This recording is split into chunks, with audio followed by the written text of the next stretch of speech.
Évangile de Jésus-Christ, selon saint Marc 16, 9, 15. Ressuscité le matin, le premier jour de la semaine, Jésus apparut d'abord à Marie-Madeleine, de laquelle il avait expulsé 7 démons. Celle-ci partit annoncer la nouvelle à ceux qui, ayant vécu avec lui, s'affligeaient et pleuraient. Quand ils entendirent que Jésus était vivant et qu'elle l'avait vu, ils refusèrent de croire. Après cela, il se manifesta sous un autre aspect à 2 d'entre eux qui étaient en chemin pour aller à la campagne. Ceux-ci revinrent l'annoncer aux autres, qui ne les crurent pas non plus. Enfin, il se manifesta aux 11 eux-mêmes pendant qu'ils étaient à table. Il leur reprocha leur manque de foi et la dureté de leur cœur parce qu'ils n'avaient pas cru ceux qui l'avaient contemplé ressuscité. Puis il leur dit « Allez dans le monde entier, proclamez l'Évangile à toute la création. » Clamons la parole de Dieu.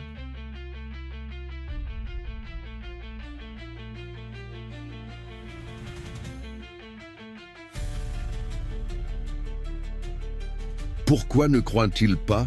Le ressuscité et la mission. Marc 16, 9, 15. Une histoire pour illustrer ce passage. Imagine un jeune pompier, Marc, qui revient à la caserne après une mission de sauvetage exceptionnelle. Il a sauvé un homme coincé sous les décombres d'un immeuble écroulé. Il est bouleversé, émerveillé, et il en parle à ses collègues. Mais eux, fatigués, déçus, traumatisés par leurs propres échecs récents, ne le croient pas. Un autre jour, 2 pompiers rentrent eux aussi après avoir vu une chose incroyable. Une personne qu'on pensait morte leur a parlé, debout, vivante. Ils racontent, mais personne ne les croit encore. Alors un jour, le chef de la caserne arrive, réunit tout le monde et leur parle en face. Vous avez perdu la foi dans ce que vous êtes, dans votre mission, dans la vie elle-même. Mais la vie est plus forte que la mort. Allez, sauvez, secourez, annoncez l'espoir partout où vous passez. Explication du passage Marc 16, 9, 15. Ce texte de Marc montre 3 grandes vérités. 1. La résurrection est difficile à croire. Même ceux qui ont marché avec Jésus doutent. Cela nous montre que la foi n'est pas une évidence. Elle demande un cœur ouvert. 2. Dieu se révèle petit à petit.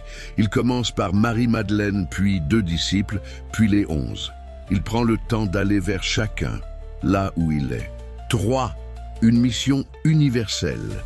Malgré leur lenteur à croire, Jésus leur confie la mission d'annoncer l'Évangile à toute la création.